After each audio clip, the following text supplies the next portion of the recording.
Good morning my friends, कैसे हैं आप लोग। आई होप सब बेटर होंगे।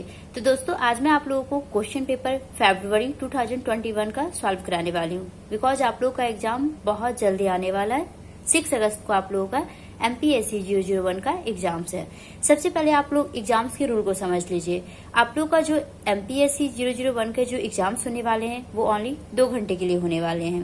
क्वेश्चन जो सॉल्व करना है ओनली 5 करने हैं, ठीक है। मैं अभी जो फरवरी 2021 में क्वेश्चंस दिए गए थे मैं वही सॉल्यूशंस करवा रही हूँ, बिकॉज पैटर्न सेम चलता है।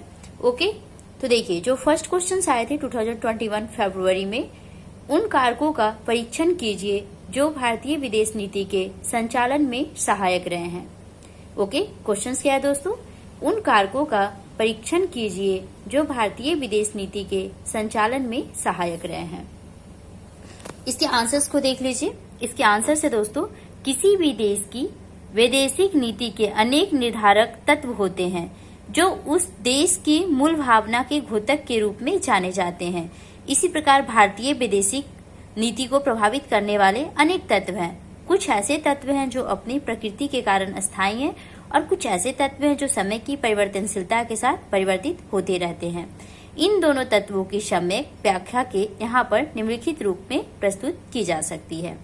फर्स्ट है, क्योंकि इसमें यह भी बोला गया था उन कारकों का परीक्षण कीजिए, तो हमें सबके टॉपिक वाइज हमें आंसर्स लिखने होंगे। प्राकृतिक परिवेश, भारत का प्राकृतिक परिवेश बहुत ही व्यापक और विशाल है। यह परिवेश भारतीय वैदेशिक नीति के निर्धारण में महत्वपूर्ण भूमिका निभाता है। भारत एक विशाल क्षेत्रफल वाला देश है। भारत का क्षेत्रफल 30 लाख वर्ग किलोमीटर है। क्षेत्रफल के दृष्टिकोण से यह विश्व का 7वां सबसे बड़ा देश है। उत्तर की सीमाएं हिमालय पर्वत की विभिन्न श्रृंखलाओं से जुड़ी हुई है।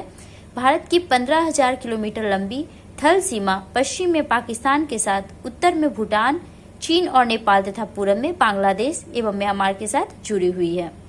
अफगानिस्तान एवं पूर्व सोवियत संघ जम्मू कश्मीर की पहाड़ी इलाकाओं से बहुत ही निकट है। इन पड़ोसी राज्यों के साथ मधुर संबंध स्थापित करना और मित्रतापूर्ण व्यवहार रखना भारत की पुरातन सांस्कृतिक परंपरा है। भारत प्राचीन काल से 3 तरफ से समुद्र से और एक तरफ से पर्वत से घिरे रहने के कारण था, परंतु आधुनिक युग में वैज्ञानिक प्रगति ने इन सुरक्षित सीमाओं को नकार दिया है। इसे आधुनिक युग में आसानी से लांघा जा सकता है। इसलिए सुरक्षा की दृष्टि से भारत को हमेशा चौकन्ना रहने की आवश्यकता है।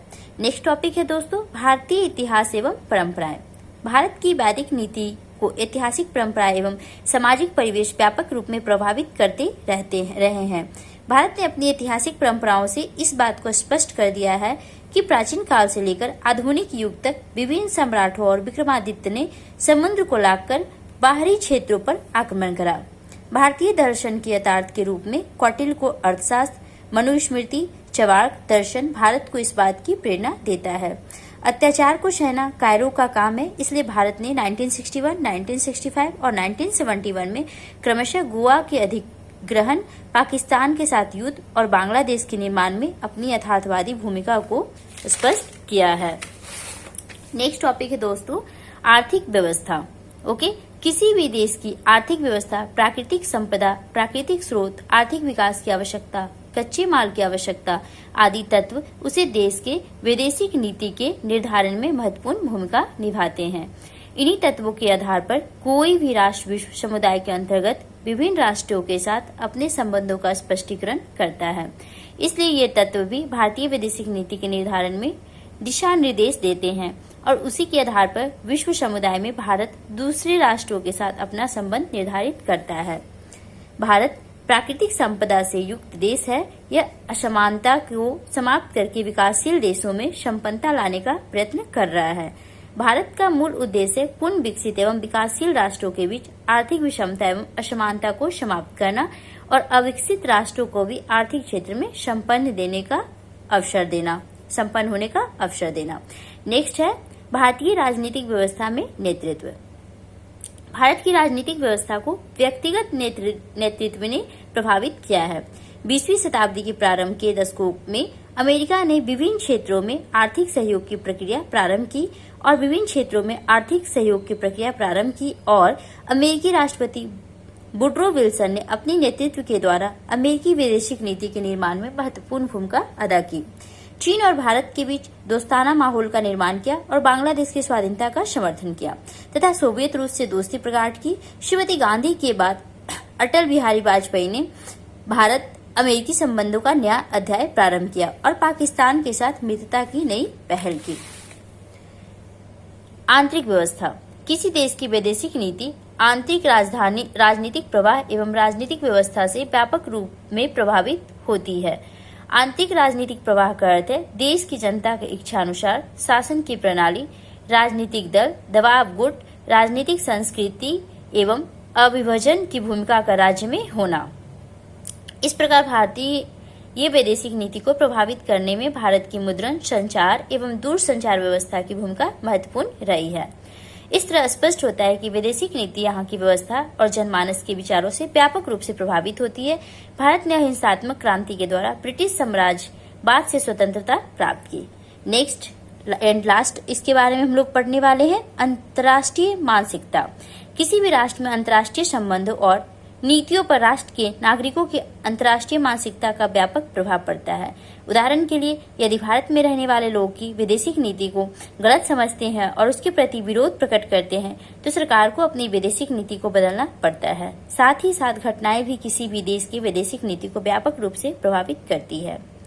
द्वितीय विश्व के करीब 45 वर्षों तक पूरा विश्व शीत युद्ध से प्रभावित रहा। इस युग में सभी अपनी सुरक्षा को लेकर हथियार की दौड़ में संलग्न थे क्योंकि परमाणु बम के भय से वे त्रस्त थे। इसलिए सभी राष्ट्र अपनी वैदेशिक नीति को निशस्त्रीकरण की नीति में ढालते समय गए क्योंकि यदि ऐसे विनाशकारी अस्त्रों को भूलवश अथवा अविवेकपूर्ण इरादा प्रयोग किया गया। ओके दोस्तों, तो ये आप लोगों के इम्पोर्टेंट क्वेश्चंस हैं और इसके सॉल्यूशंस भी मैंने करवा दी।